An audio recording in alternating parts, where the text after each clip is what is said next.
ఇవాళ రాష్ట్రంలోని పలు జిల్లాల్లో తేలికపాటి నుంచి మోస్తరు వర్షాలు అక్కడక్కడ కురిసే అవకాశం ఉందని తెలిపింది వాతావరణ శాఖ. రేపు హైదరాబాద్ సహా పలు జిల్లాల్లో ఉరుములు మెరుపులతో కూడిన వానలు ఉంటాయని అంచనా వేశారు.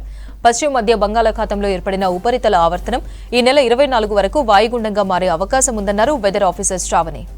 ఇవాళ రాష్ట్రంలోని పలు జిల్లాల్లో తేలికపాటి నుంచి మోస్తరు వర్షాలు అక్కడక్కడ కురిసే అవకాశం ఉందని తెలిపింది వాతావరణ శాఖ. రేపు హైదరాబాద్ సహా పలు జిల్లాల్లో ఉరుములు మెరుపులతో కూడిన వానలు ఉంటాయని అంచనా వేశారు. పశ్చిమ మధ్య బంగాళాఖాతంలో ఏర్పడిన ఉపరితల ఆవర్తనం ఈ నెల 24 వరకు వాయుగుండంగా మారే అవకాశం ఉందన్నారు వెదర్ ఆఫీసర్ శ్రావణి.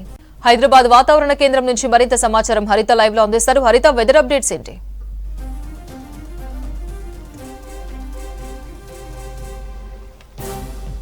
రాష్ట్ర వ్యాప్తంగా కొన్ని రోజులు చూస్తున్నాం. తేలికపాటి నుంచి కొన్ని చోట్ల భారీ వర్షాలు కూడా చూసాం. మరి రానున్న 4 రోజులు వెదర్ ఎలా ఉంటుందో అడిగి తెలుసుకుందాం. మనతో పాటు హైదరాబాద్ వాతావరణ శాఖ సీనియర్ అధికారి శ్రావణ్ గారు ఉన్నారు. మేడం నమస్తే. అండ్ మనం చూస్తున్నాం రాష్ట్ర వ్యాప్తంగా డిఫరెంట్ వెదర్ కండిషన్స్ ఉంటున్నాయి. పొద్దుంతా కూడా పొడి వాతావరణం, సాయంత్రం వర్షాలు. రానున్న రోజులు ఎట్లా ఉండబోతుంది వెదర్ ఫోర్కాస్ట్?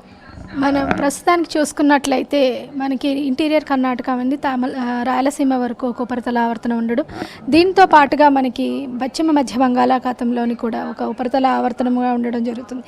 ఈ ఆవర్తనాల యొక్క ప్రభావం వల్ల దాదాపుగా మధ్య బంగాళాఖాతం నుంచి మనకి ఈ గాలులు అంటే మనకి కొద్దిగా తేమతో కూడిన గాలులు రాష్ట్రం మీదకి వస్తూ ఉండడం వల్ల కొద్దిగా ఉపరితల ఆవర్తన యొక్క ప్రభావం వల్ల గత వారం రోజులుగా చూసుకున్నట్లయితే రాష్ట్రం మొత్తం మీదుగా చెదురుమదురుగా వానలు పడడం అయితే జరిగింది. ఇదే విధమైన వాతావరణం అక్కడక్కడ మనకి కొద్దిగా ఉరుములు మెరుపులతో కూడిన వర్షపాతం నమోదయ్యే అవకాశం కూడా ఉంది.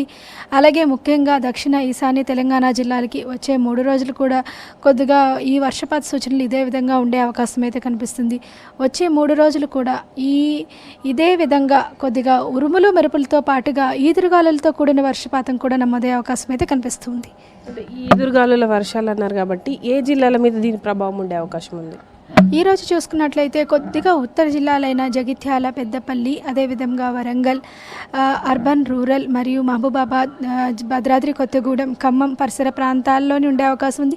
రేపటి నుండి కొంచెం చూసుకున్నట్లయితే మనకి దక్షిణ తెలంగాణ జిల్లాలైన మహబూబ్ నగర్, అలాగే వికారాబాద్, రంగారెడ్డి ఈ పరిసర ప్రాంతాల్లో ఉండే అవకాశం అయితే కనిపిస్తుంది. ఎల్లుండి కొద్దిగా దక్షిణ జిల్లాల్లో మరింతగా ఉండే అవకాశం అయితే కనిపిస్తుంది. ముఖ్యంగా హైదరాబాద్, మేడ్చల్, మల్కాజ్గిరి, రంగారెడ్డి, వికారాబాద్, మహబూబ్ నగర్, నారాయణపేట, నాగర్ కర్నూలు, వనపర్తి, జోగులాంబ గద్వాల్లో అక్కడక్కడ మనకి సాయంత్రం పూట ముఖ్యంగా మధ్యాహ్నం 2 గంటలు దాటిన తర్వాత కొద్దిగా ఉరుముల మెరుపులతో కూడిన వర్షపాతం నమోదయ్యే అవకాశం అయితే కనిపిస్తుంది. ఉపరితల ఆవర్తనం అన్నారు, రేపు ఇది బలపడే అవకాశం ఉంది అని తెలుస్తోంది కదా, ఎట్లా ఉండబోతుంది? రానున్న రోజుల్లో వాయుగుండం కూడా వచ్చే ఛాన్స్ ఉందన్నారు 24న. ఎట్లా ఉండబోతుంది? మనకి పశ్చిమ మధ్య బంగాళాఖాతంలో ఏర్పడిన ఈ ఉపరితల ఆవర్తనం 22వ తేదీన మనకు అల్పపీడనంగా మారే అవకాశం ఉంది. అది 24వ తేదీన వాయుగుండంగా కూడా మారి అది ఉత్తర ఈశాన్య దిశగా ప్రయాణించే అవకాశం అయితే కనిపిస్తుంది. ఈ ఉత్తర ఈశాన్య దిశగా ప్రయాణించడం వల్ల మనకి కొద్దిగా అక్కడక్కడ ఉరుములు మెరుపులతో తప్ప భారీ వర్షపాత సూచనలు అయితే ఏమి కనిపించడం లేదు. దీని యొక్క ప్రభావం చాలా వరకు ముఖ్యంగా తెలంగాణ రాష్ట్రం మీద అయితే చాలా తక్కువ ఉందని చెప్పవచ్చు. తెలుగు రాష్ట్రాల్లో అయితే మనకి అక్కడక్కడ ఉత్తర కోస్తా ఆంధ్ర పరిసర ప్రాంతాల్లో అధికంగా ఉండే అవకాశం అయితే కనిపిస్తుంది. రోహిణి కార్తెల్లో రోకలు పలిగే ఎండలు వస్తాయంటారు. ఇప్పుడు మనం అదే సిచ్యువేషన్లోకి ఎంటర్ అయ్యాం. ఈ సంవత్సరము అధిక ఉష్ణోగ్రతలు ఎప్పుడు నమోదయ్యాయి? రానున్న రోజుల్లో ఎండల తీవ్రత ఎట్లా ఉండే అవకాశం ఉంది? ఈ సంవత్సరం ఉష్ణోగ్రతలు చూసుకున్నట్లయితే మనకి మార్చి నుంచి అధికంగా నమోదవడం అయితే జరిగింది. కొద్దిగా ఎండ్లిన ప్రభావం కూడా ఎక్కువగా ఉండడం వల్ల ఫిబ్రవరి నెల నుంచే మనకి ఉష్ణోగ్రతలు క్రమేపీనా పెరుగుతూ మార్చి, ఏప్రిల్లో అధిక ఉష్ణోగ్రతలు నమోదవడం, మే 2వ వారం వరకు కూడా మనకి ఈ వడగాల్పులు 45 డిగ్రీల పైన కంటే ఉష్ణోగ్రతలు నమోదవడం అయితే జరిగింది.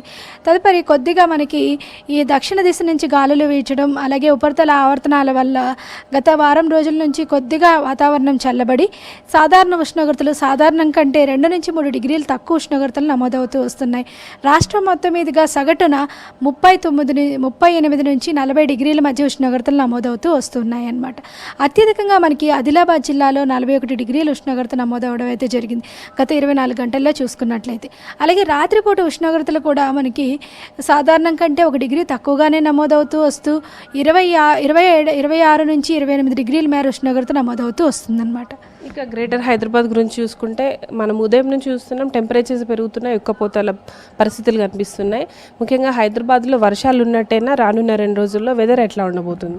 హైదరాబాద్ మరియు పరిసర ప్రాంతాల్లో చూసుకున్నట్లయితే మనకి పగటిపూట 37 నుంచి 38 డిగ్రీల ఉష్ణోగ్రత నమోదవుతుంది. మధ్యాహ్నం నుంచి కొద్దిగా మేఘావృతమైన వాతావరణం ఉండి అక్కడక్కడ జల్లులు కురిసే అవకాశం కనిపిస్తుంది వచ్చే 3 రోజులు కూడా.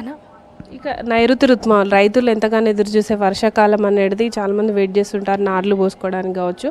రానున్న రోజుల్లో నైరుతి ఋతుపవనాల కదలికలు ఎట్లా ఉన్నాయి? ప్రస్తుతానికి నైరుతి ఋతుపవనాలు దాదాపుగా మనకి దక్షిణ అండమాన్ పరిసర ప్రాంతాల్లోనైతే చేరుకోవడం జరిగింది. ఈ ఉపరితల ఆవర్తన యొక్క ప్రభావం వల్ల మరో 2 రోజుల్లోని ఖచ్చితంగా మనకి అండమాన్ నికోబార్ పరిసర ప్రాంతాలకి చేరుకునే అవకాశం ఉంది. ఉపరితల ఆవర్తనం కొద్దిగా మనకి ఉత్తర ఈశాన్య దిశకి అవుతుంది కాబట్టి కొద్దిగా మనకి 30-31వ తేదీన కేరళ 1వ తేదీన మనకి కేరళలో సకాలంలో వచ్చే అవకాశం అయితే కనిపిస్తుంది. అలాగే 1వ తేదీని దాటిన తర్వాత మనకి 8 నుంచి 11వ తేదీల్లో తెలంగాణలో కూడా వచ్చే అవకాశం అయితే కనిపిస్తుంది అనమాట. ఈ సంవత్సరం వర్షపాతం ఎట్లా ఉండబోతుంది? అధిక వర్షాలు చూడొచ్చు అంటారా? జూన్ మొత్తం చూసుకున్నట్లయితే మనకి కొద్దిగా సాధారణ వర్షపాతం నమోదవుతూ జూన్ చివరి వారం నుంచి దాదాపుగా జూలైలోని సాధారణం కంటే అధికంగా నమోదయ్యే అవకాశం ఉంది. అలాగే మనకి మొత్తం 4 నెలలు సరాసరిని చూస్తే సగటున 19% కంటే అధికంగా ఉండే అవకాశం అయితే కనిపిస్తుంది.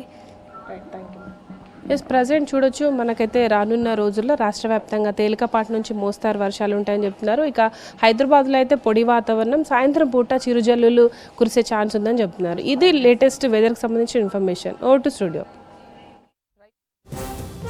థ్యాంక్ యూ హరిత.